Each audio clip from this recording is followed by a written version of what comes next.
Growing up in Greenup County, I grew up with two sisters, a brother. My dad was a policeman, so he was very well known. And then my mom, pretty much a stay-at-home mom when I was younger. We were always very active. I remember me and my brother at young ages, 5 and 3, running up in the hills because we lived out in the country by ourselves. And we would jump off cliffs and do all kinds of crazy stuff. When Amy was growing up, she was the youngest of 4 children. She was very close to her brother. They were 2 years apart. And if anybody told her she was beautiful, oh, that made her so angry because if you said, boy, you're an ugly little girl, then her face would just light up with a big old smile. I think that changed when she got older though. Growing up, me and Andy were very close because we were only 2 years apart. And we would play games, Mike and Jim, and he was Mike and I was Jim. But then as we got older, my sister Tracy moved away to Chicago when she graduated. And then it was me and Amanda. And me and Amanda we were very close. Even though she was my oldest sibling, she was 6 years older than me, we spent every moment together. It seemed like if she wasn't at work or if I wasn't at school or something like that, we were always together. When we were growing up, we played outside a lot. We played kickball. We swam in the pool a lot. Amy, when she was growing up, she was a tough one. She was tough. She was, you didn't want to get in her way in the mornings, that's for sure. And, but there was something about Amy that she had a drive in her. She did start running at an early age. I remember her running up and down the road. And I remember thinking, why is she running up and down the road? But she just would go out and run. I'll tell you a little thing, when they were all young, because we had 4 children, they were all 2 years apart. If they made too much noise in the house, or if they said they were bored, we'd say go run around the house 10 times. And you'd hear boom, boom, boom, boom, boom all the way around the house. And they just kept going and kept going. I don't know if that had anything to do with her desire to run, but when she got a little bit older, then she had her, I guess a girlfriend had invited her to join track with her. My best friend, Jenna Marshall, she was my best friend through middle school, some of high school. She asked me to join the high school track team with her. And Tracy actually ran that year on the team with us. But she asked me to run, and I said, yeah, I think I can do it. And I remember that night when she asked me running around Mom's field. And I said, if I can run around this field one time, I mean, it's probably an acre, 5 acres, I don't know. I said, I can do it, and I did. So I signed up for the track team, and that was when I was 11. And we competed with high schoolers. And I found out quickly I did very well. I started running, let's say March of when I was 11 of that year. Well, my parents got divorced just maybe in June of that same year. So anytime I would get mad or angry or just downright, out of control, I would take off and go run just to deal with it, so they wouldn't see me cry or so I wouldn't blow up on them. I would just go run. I think it impacted me more than I ever realized, and I didn't realize it until I was an adult.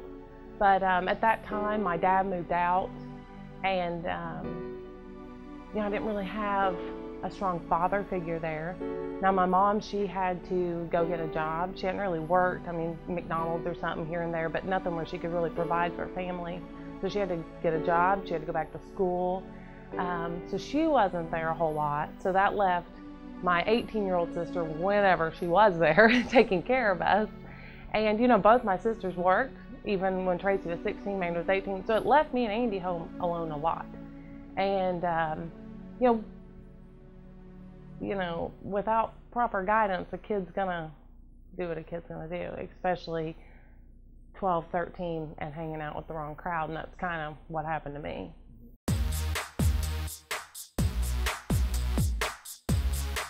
I remember the first time I drank alcohol, I was 12, and we were at my mom's house, and it was just a small New Year's Eve party. But I remember getting very drunk, and I remember telling my friend at school, oh my gosh, I got drunk last night. We were in band class, and I'm 12 years old. And from there, it went to whenever I was just a few months later, and Amanda had her first huge party at my mom's house. And, you know, there was 300 people. It was crazy. There's no reason a 12-year-old should be there. We had a few parties. I can't remember what the first one was, but I remember Amy was 12. And I remember that she was drinking, and I even remember my sister Tracy saying, Amy's drinking. And I'm like, well, don't worry about it. You know, and here's me and self-absorbed. Well, don't worry about it. She ends up getting very, very, very drunk.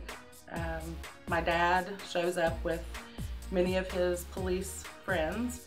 I remember they made me take a breathalyzer. I remember blowing a 4.0, which is incredible at 12 years old. And Dad found me passed out laying in my own urine. So he was quite livid. And I blew a 4.0, which grown adults don't hardly blow a 4.0. It was very overwhelming at the time, but even more so after I sobered up and realized what I had allowed to happen. There were many things going on in that house that a 12-year-old should not have been, I should not have been there, let alone a 12-year-old child. And I just had no regard for it. I didn't care that, and I thought it was fine. The thing that I look back on the most is that very first party. And I remember my dad being so disappointed because I had allowed this to happen to my baby sister.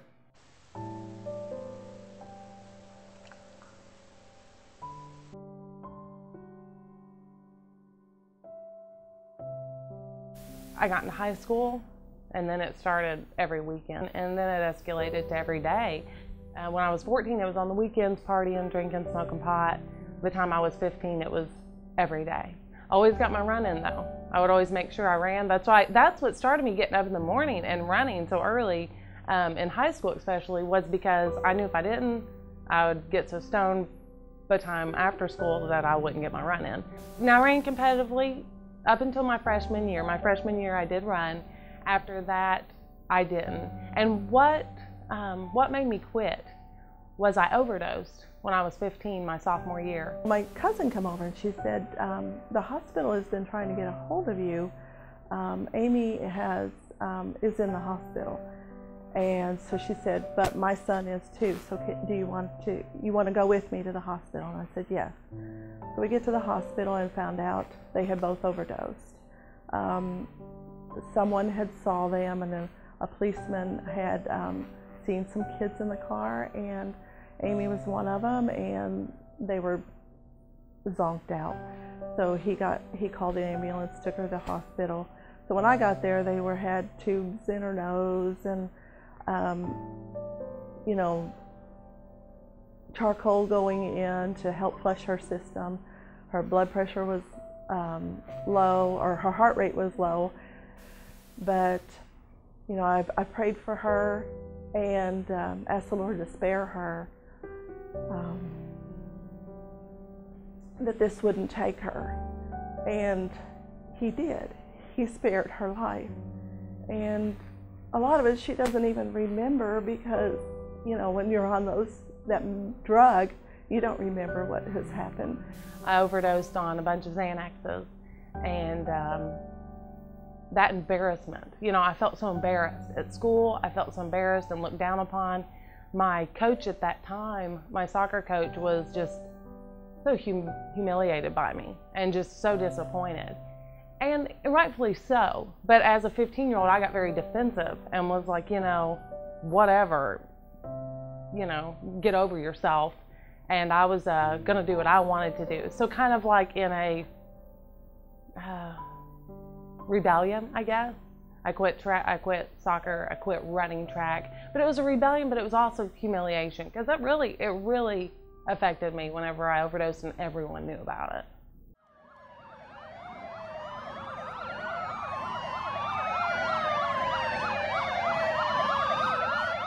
She had a bad accident. One of the things she had was a terrible accident where she ran into somebody, and her forehead was ripped open, and she had to have, I think it was over 300 stitches just through her forehead and up through here. She had run into the back of a pickup truck and split her head wide open. They took her to the hospital. They told me to come, and I went to the hospital and I said, "How bad is that?" And they're like, "I don't know, I haven't even looked at it." So I picked up the thing off of her face, and I was like, "Oh my." And Amy looked at me and she goes, "Is it bad, Mom?" I said, "Yeah, it's really bad." I said, "But we'll get it taken care of." At that point, I didn't even know how to take care of it. My face slammed off the steering wheel, and like from here to here was pushed totally back. I was totally scalped, nothing but skull showing. All my nerves were ripped in two. You know, my face was just mangled. It actually broke my collarbone too, which the seatbelt from the impact, where the seatbelt was coming across me, snapped my collarbone. And I remember going to the hospital, and I remember in the ER, they, when I finally came to, they wanted a urine sample because they wanted to drug test me. I remember being so freaked out because I did not want to give them a drug test because I didn't want to disappoint my mom again because I knew she would know. Well, I ended up not peeing, praise the Lord, to save my mom that grief that day. But they did a blood alcohol level and it came back fine. So they told Mom there was nothing in my system, which was, I think, just God sparing her from that, because I don't think she could have handled it, another heartbreak like that. But I do remember that because I was like, oh my gosh, how did it come back clean? Thank you, Lord, even then. I left the house whenever I was 19, so I got to introduce Amy to the partying lifestyle, and then I left. And for the few years that I was gone, that is when things really got out of control. And actually the reason that I moved back was because Amy, when she overdosed the second time and we didn't think she was going to make it, Mom called us. Me and Tracy came down from Chicago, and then I said, I'm going to move back. As if I could help the situation in any way. I thought that I could. I'm like, okay, I'm gonna move back home. And that didn't help anything, because whenever I got back home, we just continued to do drugs together. Yeah, this lifestyle continues, even, the drugs and alcohol. After my second overdose, Mom got very alarmed and put me in drug counseling, Christian drug counseling. And, I hated it, but that was Mom's only thing she knew to do, was kind of drown me in Jesus, I guess. And I went. But it didn't stop. It didn't stop what I was doing. So I just stayed on this path. I would get high and go to counseling, and Mom didn't know it. And we were getting high every day, leaving school early every day, getting high. We, it did start out small as well. That's how I justified it. It was small. We were only smoking pot. In my mind, I thought everyone in the world smoked weed. But so it started out small, alcohol, drug, or marijuana. But as time went on, you couldn't really get high enough from the marijuana. I couldn't get that same high I got that first time. I remember that first time, and everything was so funny, and you just felt so happy, and I couldn't get that anymore from just the marijuana. So as time went on, and it was actually my graduation night of high school, I remember we stayed up that whole night doing crystal meth. And it went on from there. I did crystal meth, I did acid, I did heroin, I did cocaine, ecstasy, basically anything I could get my hands on to try to get that same high that I once felt, to try to get that happiness, that joy is what I thought it was, but it really wasn't, but to try to get that again and to feel that acceptance, that belonging into something.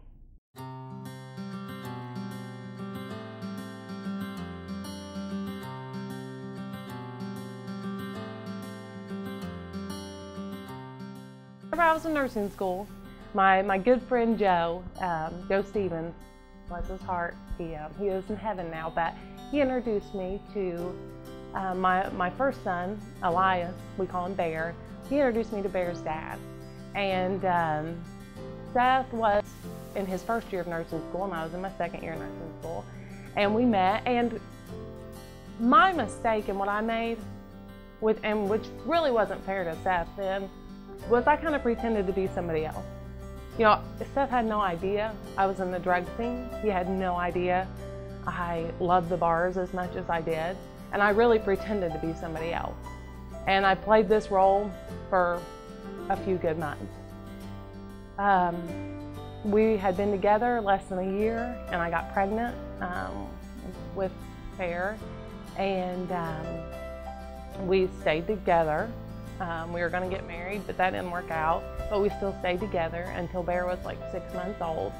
And that's when, you know, we were just fighting all the time and just couldn't get along. But, you know, I take a lot of credit myself for all that, because I introduced someone to Seth that wasn't me, you know, that wasn't me at all. And you know, that's my fault. And we couldn't work. We just couldn't. And, you know, he's a great dad to my boy, and I appreciate that. And I love Bear more than anything. But me and his dad just couldn't work out. Whenever I was pregnant, I didn't drink, I didn't smoke pot. Well, at least the point I found out I was pregnant. I think it was the first few weeks before I knew. But the moment I found out, yeah, there was no more drinking, there was no more drug use, there was no more anorexia, bulimia, but there was running. And I did run my entire pregnancy. And I did run probably the day before I gave birth to Bear, which was amazing because that kid just shot right out of there, because they say your body's just so strong. So it was a blessing, but I always did run. And I think that was even my way of coping with being pregnant and not having that drugs and the alcohol and that those normal things that I used to cope anymore. Now, whenever I got pregnant, I put my child before myself, and I would not do it, but I'm telling you, I craved it, and I would think about it, and I even would contemplate doing it, but I never did, and I praise the Lord for that. And I knew they would drug test me, and I knew, you know, I didn't want to deal with all that. But the moment I could pick it up, I picked it up, and that's why I lost control, because I could never smoke a joint. You know, I couldn't go on vacation and smoke a joint. That's not how it worked. I would smoke a joint, and then I would buy an ounce, and then we'd buy an ounce every week. And then, you know, I had no control. And the same with alcohol. I can't go and drink a drink. It's not how it works with me. I go and I get so drunk, I black out every single time. You know, I just have no self-control when it comes to those.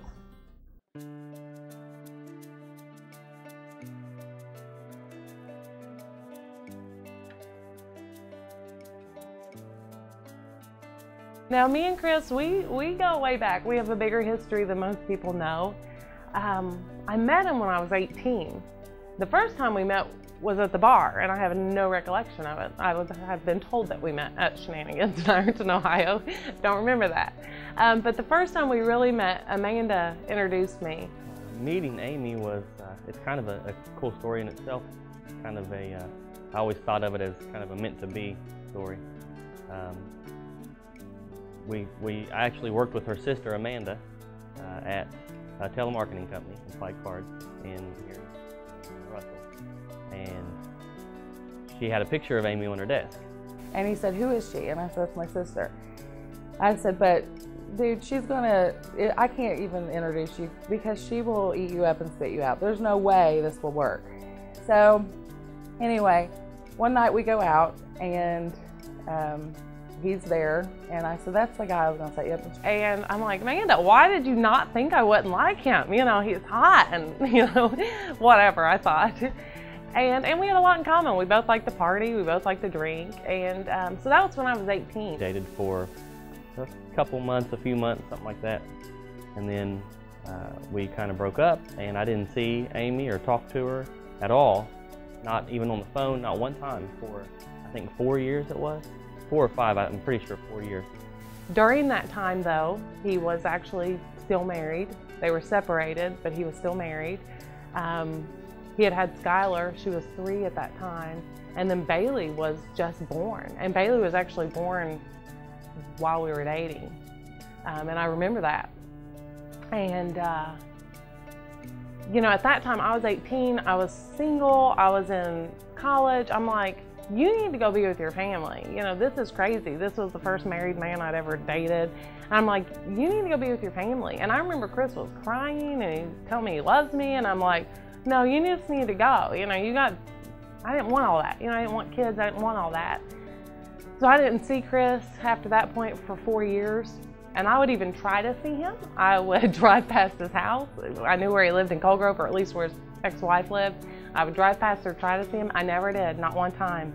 And whenever Bear was 2 weeks old, me and Amanda were at the mall with my mom. And out of the blue, she goes, "Oh my gosh, there he is, there he is." And she was still dating the other fella, and she goes, "He's sitting over there." And I said, oh goodness, you know, and it was her birthday weekend. And I said, well, do you want me to get his number? We'll just see if he wants to come out. So we call him, or I called him. I said, hey, it's Amy's birthday. Did you want to meet us at Ruby Tuesdays? Well, I don't know if I can. Let me see if I can work something out.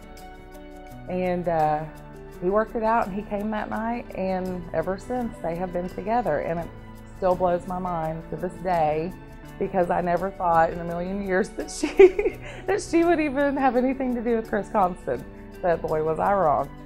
And that was the first time I'd ever seen Chris, was at the mall, sitting on that bench, and not knowing at that time that he'd end up being my son-in-law. And I know Chris loves Amy with all his heart. Anybody talking to him would know that. And he just thinks she's the world. Even before she changed her life, he just thought she was the world. I tried to lie to him the first time he came over. I had just got done smoking weed, and he smelt it on me, because he grew up rough lifestyle, and he'd been around it his whole life, never had done it, but he smelt it on me, and he said, "You're high." And I'm like, no, I'm not. Like, you don't have to lie to me. You know, I can smell it, so just tell me the truth. I don't care. Just don't lie. And then, so from then on, it was all out in the open, and I knew everything. And actually, she never really like pressured me into it at all. But her sister and her sister's husband, they would do it, and I wanted to try it. So eventually, I tried it, and that's when I started.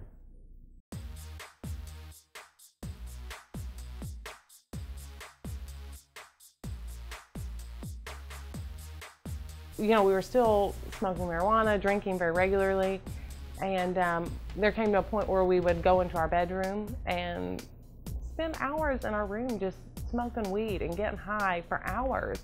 And our poor kids would be out in the hallway knocking on the door wanting to know when's dinner, or what are you guys doing, or when are we gonna leave? Oh, we'll leave in a minute, you know. We gotta finish. You know, and they knew what was going on. I believe at that time Skylar was 9 or 10, you know, and maybe even 11, and she knew what was going on. And I remember she told her aunt, Chris's sister, that she thought we were doing something. Like, I don't know if she knew it was marijuana, but she knew it was bad, and she told her that. And Shelby told us, it's Chris's sister, she told us, Skylar knows what you all are doing. She had never told us, but she told her aunt. So, you know, there was no denying that the kids didn't know what was going on. And it was really hard for me, because we had, by that point, we got in custody of the girls, because their mom struggles with severe addiction in and out of prison. And it was hard for me to say, you know, it's bad for your mom to do that, but I can do it. You know what I mean? So all that combined, you know, me and Chris just got to this point in our life where we couldn't do it anymore. And, you know, Chris knew the Lord. He was raised in church. His grandmother took him to church all the time, so that foundation was there. He believes, well, then he thought he was saved at a young age, but since then he's kind of realized maybe he wasn't saved. But we both were founded in the Lord, and we knew we couldn't live like this anymore, and we didn't know what else to do. So we ultimately turned to the Lord, because our lives were such a wreck. You know, he got us to this point where we're like, what are we doing?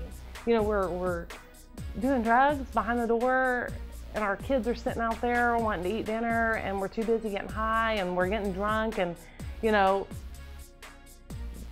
just having awful language around them and cussing them out if that's what it, you know, I don't know. It was just a mess, and it brought me and Chris to our knees eventually.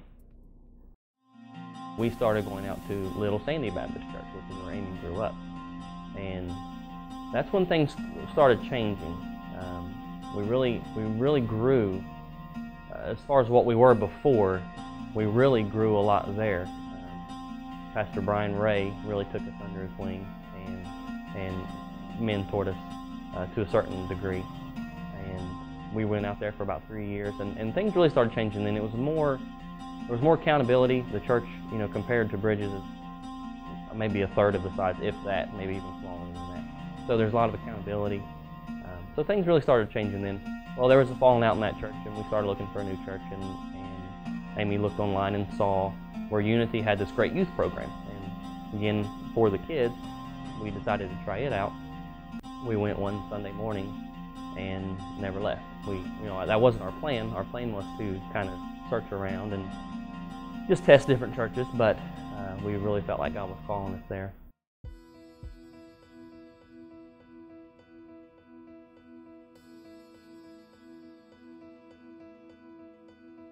It was just in July of that year. Pastor Floyd says he's going to do this Master Life class. And if you want to sign up, it's really good. Teaches you how to be a true disciple of Jesus Christ. And I had no idea what I was signing up for. You know, at this point, we're still getting high and drinking. But, you know, I've still been in church my whole life. So I thought, you know, we probably need to do this. We were able to meet and basically go through the 4 books of Master Life. And it is probably the most full orb discipleship program that I've ever run across in 30 years of ministry. Because in book 1, it starts with the basics. It starts with how to have a quiet time. It talks about the plan of salvation and understanding who you are in Christ. And understanding God's grace and God's mercy and what forgiveness is. So I convinced Chris and my sister Amanda to take it with me, and neither one of them really wanted to. They were very hesitant. Absolutely. I was very reluctant to even the name of the class, Master Life. You know, that alone is, you know, I know that I'm definitely no master of my own life, and you know, I didn't know what to expect. I thought we were going to, you know, just a Bible class, and we'd sit and talk, and it'd be boring, and you know, the same old stories that you've heard. You know, I've been in church my whole life, so I thought it would just be the same thing. I really didn't know what to expect, but I really wasn't excited about doing it. Going in, I didn't want to do it at all. Amy said, as a matter of fact, they met, and I said, well, maybe I should do it. And she said, yeah, you should do it. You should, you know, just join the group. So Pastor Floyd then came over and said, yeah, you definitely come, and we'll get you a book and, you know, just be in our group. And I was like, okay. And it was on a night that I could do it. So I started the group, and I'll be very honest, I was very hesitant to open up. I didn't really understand why I was there. I thought this is going to be a waste of time. But I convinced them to do it with me, and God put us together like an amazing puzzle. It was me and Chris and Amanda and Samantha and Pastor Floyd and another couple, but they dropped out for work situation or whatever. But the 5 of us, that piece he put together was amazing, because we all have pretty much similar stories, and we could just bond, and we could be real, and we would tell Pastor Floyd the most insane things about ourselves, about the drugs, about hallucinating, about seeing elves, about whatever, and nothing shocked him. And that's what got me about him, is he never seemed shocked. He just loved us, and he just accepted whatever we said, and he would take what we said and then just, you know, take it back to the Bible. We just kind of went through it and used that kind of as a Master Life teaching point, and said, well, you know, is God able to do this? Did this catch God by surprise? Answer is no. He would show us in the Bible, you know, why it was wrong, you know, the way that we should be living our life, and that he wasn't there to judge, he was just there to love. And so the whole class just really changed all of our lives. I know it changed mine personally. Now I wouldn't change it for the world, because I love those people. I love Samantha and Pastor Floyd and Amy and Chris even more. It did something as a group to us. It changed us, and even though I was so hesitant, and I just remember being hesitant to, why am I doing this? Why do I need this? But I did need it, and she seen that I needed it, and Pastor Floyd was very on board with me going, so it was good. Get up every morning and read that Master Life book, and I remember it brought me to tears, and I'm like, do I even love God? You know, I thought I loved Him, but I've never been obedient. You know, for years I've done what I wanted. I've drank alcohol, I've cussed like a sailor, I've gotten high every day, lived totally for myself and with no regard to who God is. Do I even love Him? And it changed my life. And that's when that week is when I decided I can't do this anymore. And Chris was doing that study with me, and I told him, I said, Chris, you do what you want to do, but I can't live like this anymore. And if you don't stop, I'm done. I'm out of here. And he didn't really believe me, so to say. So I had to really prove my point, and I took my son Elias, and we left, and we went to my mom's, and I said, you know, I'm moving out. If you can't change with me, then I'm moving out, because I cannot live like this anymore. You know, it didn't take him a couple hours, and he called me and was begging me back, and what we did was I came back, but we automatically went to Pastor Floyd for some marital counseling just to tell us what to do. You know, we've never had a sober relationship. We don't even know where to start. So we just gave it all to the Lord and said, Lord, take it all, please, take it all. And through that, we continued in Master Life. So we surrendered almost the first week we were in that class.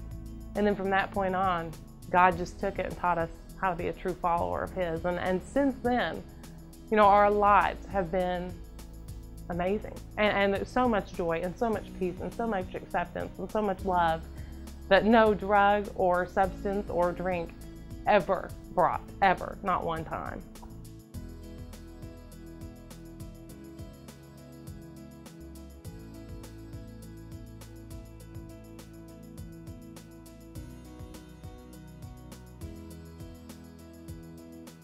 I've always been afraid of the marathon. I've always been very intimidated by it.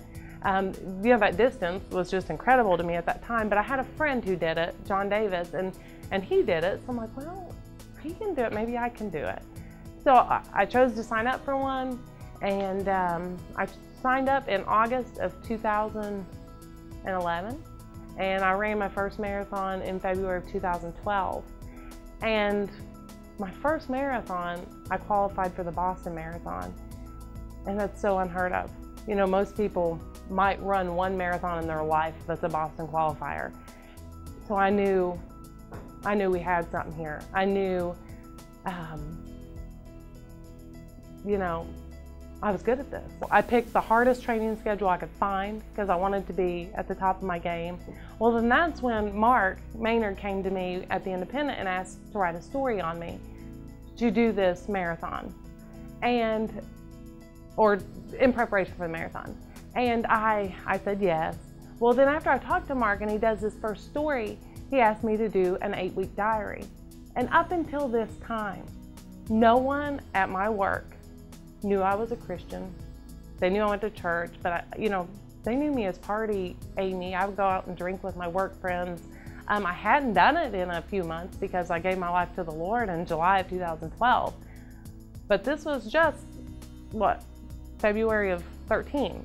So no one knew about my faith. No one knew about my dedication to the Lord because I was still intimidated to tell people, didn't know how they would take it or respond. So when Mark asked me to do this diary and to write about running every day, God led me to write about my running, but my faith in Him.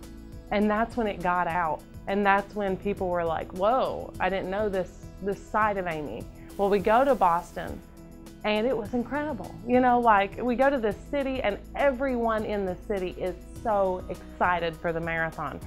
You know, you go to any other marathon and no one cares. You know, running's not really popular, nobody cares about it. But you go to Boston and everyone's excited. And if you have your Boston jacket on or your shirt, you know, they treat you like you're something special. And, you know, that was nice. And we go to the marathon. We, you know, that morning of the marathon was just incredible. You know, they treat you so good. We go to the runner's village and they have any drink or anything you would ever want. food, protein bar, whatever. You know, we get in the race, and I remember thinking before the race, Lord, I cannot believe I'm here. Thank you so much for letting me be here, Lord. This is amazing. Run the race, fastest time I've ever ran, even with all them huge hills in Boston. Just went over them, you know, no problem. You know, the training had worked out perfectly, which I asked God to train me for those hills. Train me for this, Lord, and He did. Finished the race. It was amazing seeing my family. You know, they were all so excited, and then it all stopped.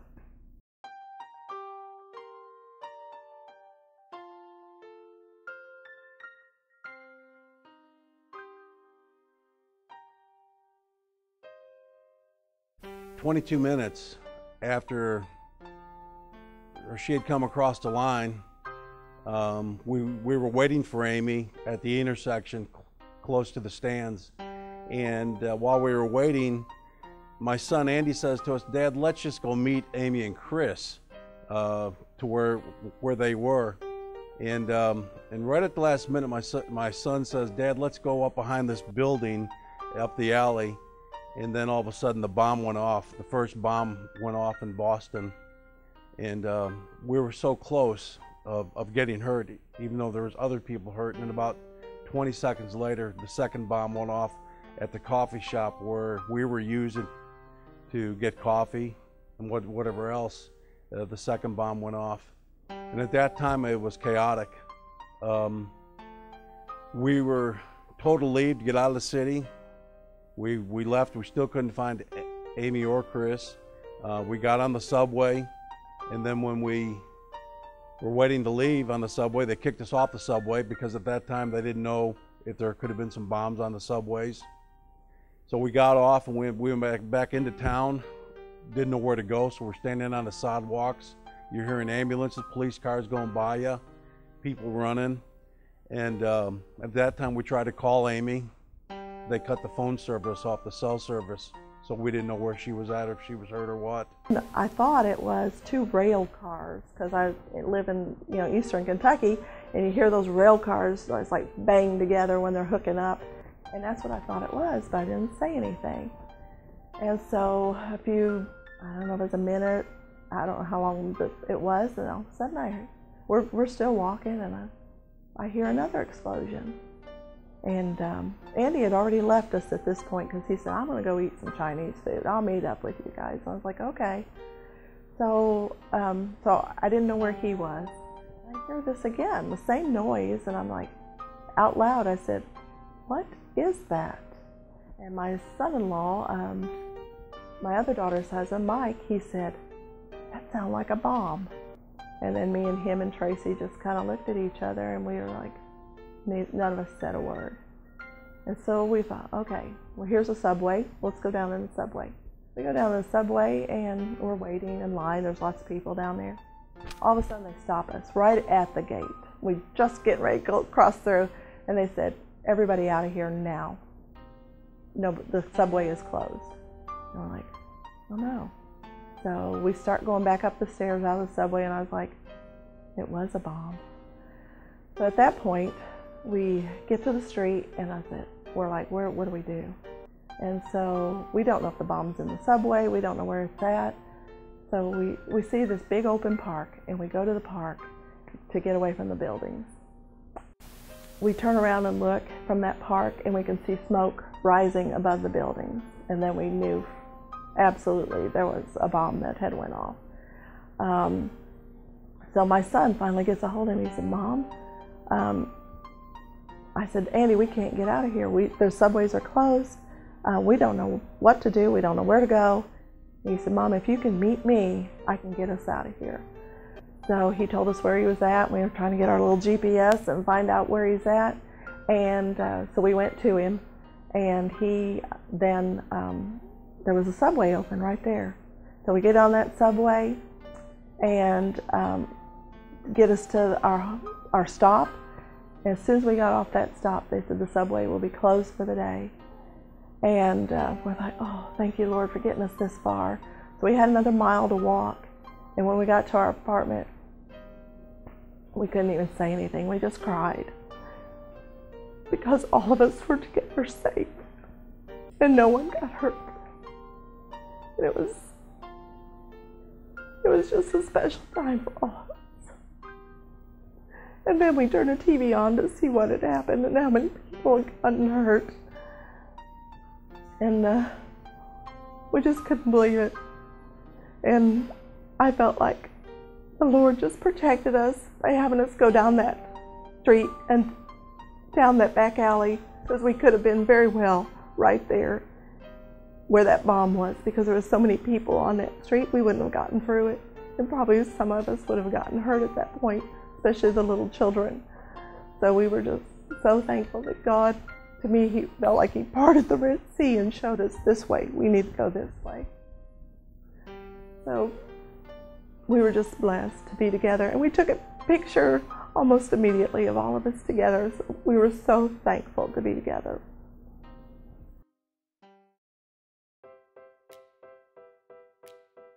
We get home from Boston, and 2 weeks before I go, I'm out training, and when I run, I spend that time with the Lord, praying to Him, talking to Him, and it was like He told me to run for missions.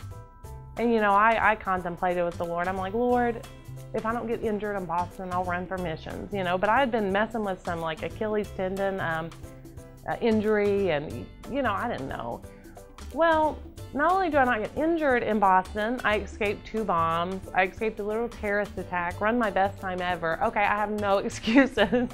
So I'm like, okay, Lord, I'll do it.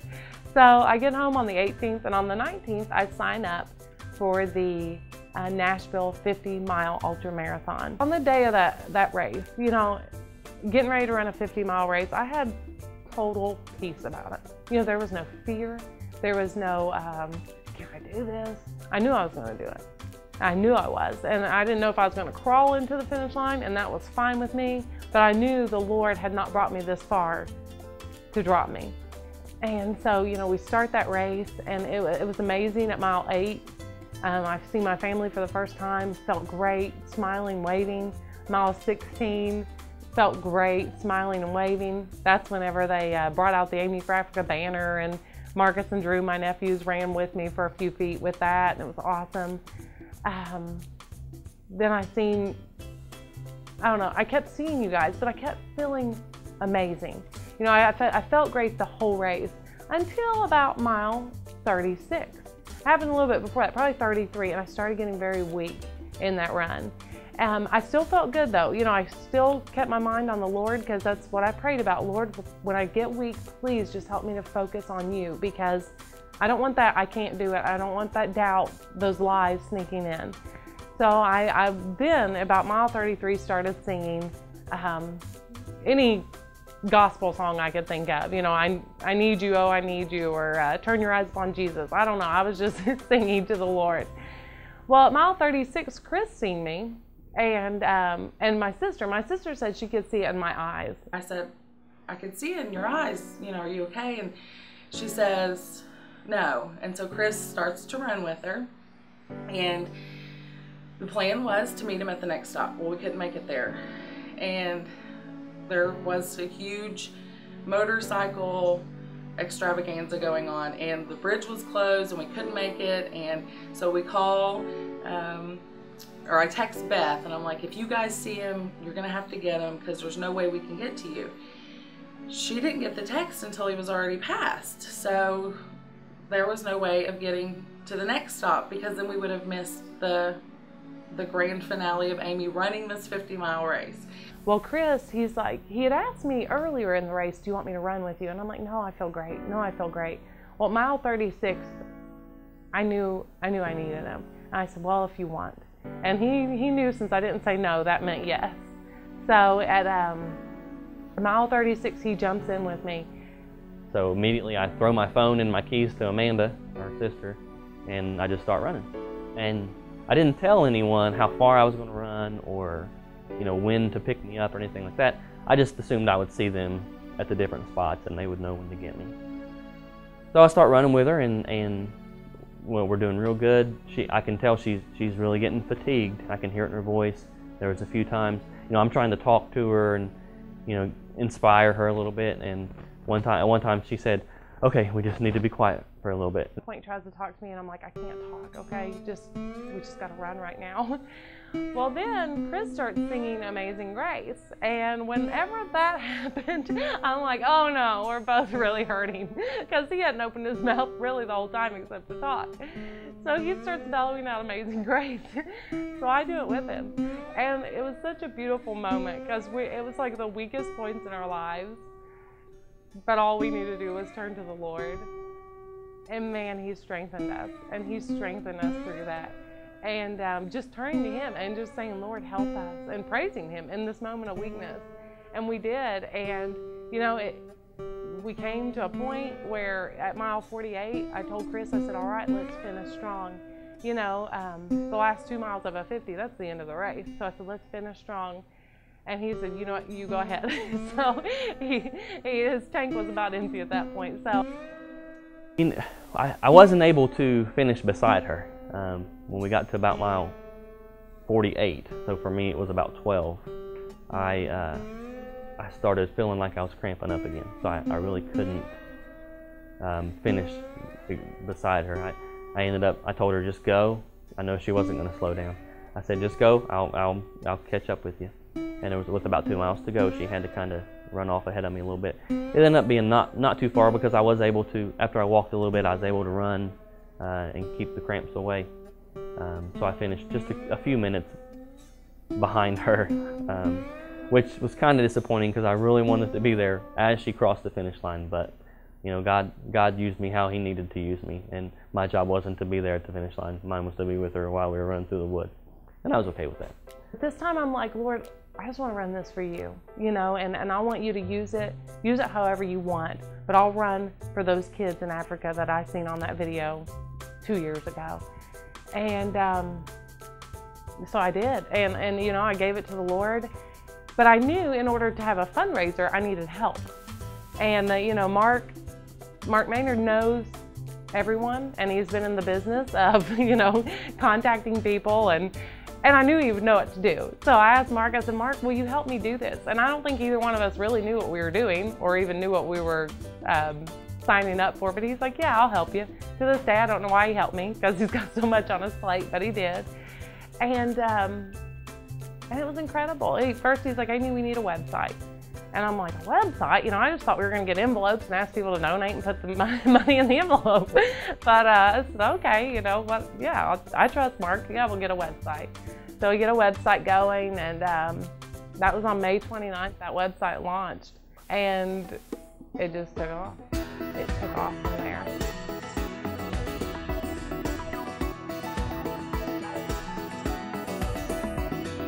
I thought it was a good thing for Amy. I was excited. I didn't know where it was going to lead up to, but Amy running the Boston, and then she started speaking at churches, and churches started donating to Amy for Africa.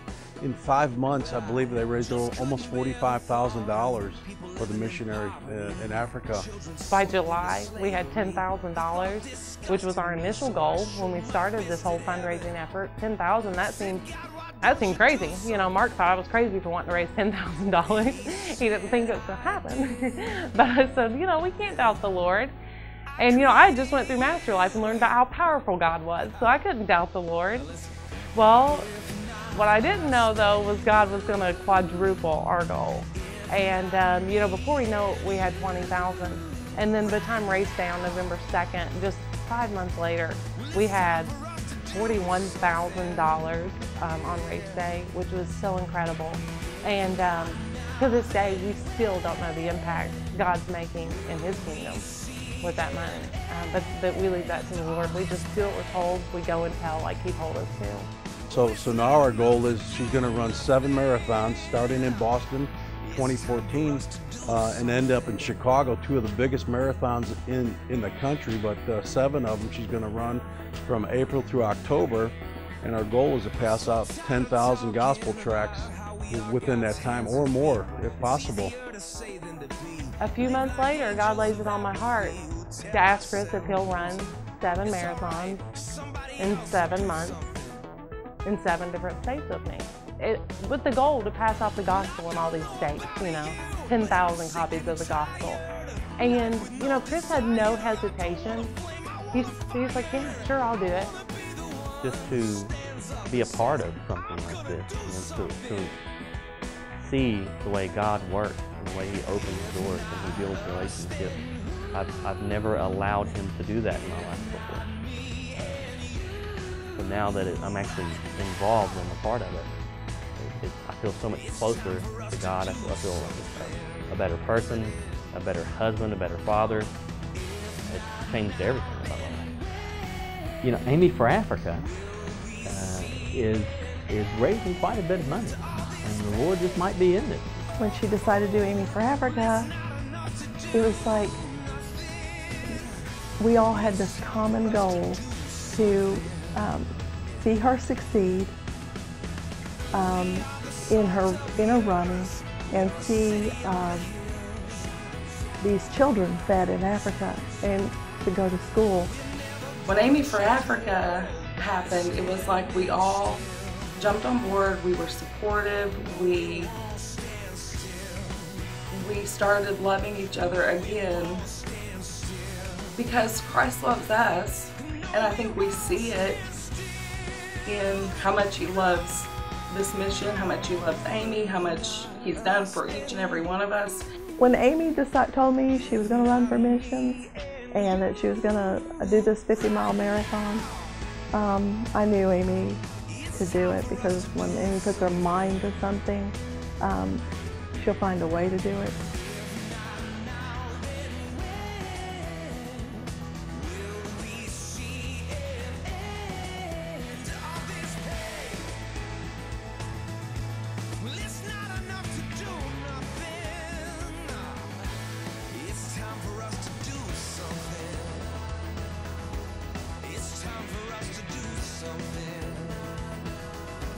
Right when you think He's done with you, or right when you think, what's next?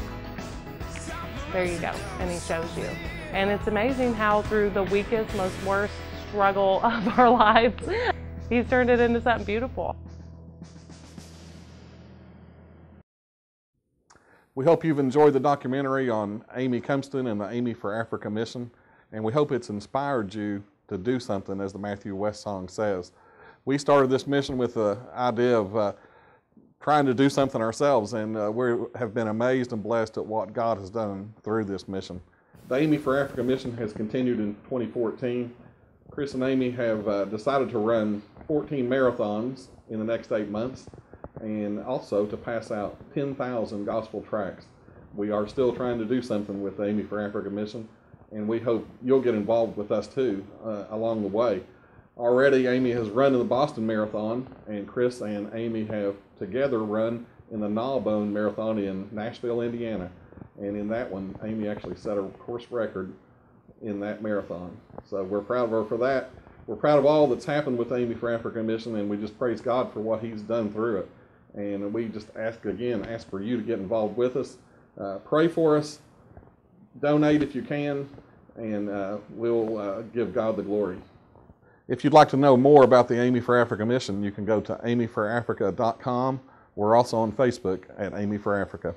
Thanks. Now listen. If not us, then who? If not me and you, right now. Well, it's time for us to do something. Yeah. If not now, then when will we see an end to all this pain? Oh, it's not enough to do nothing. It's time for us to do something.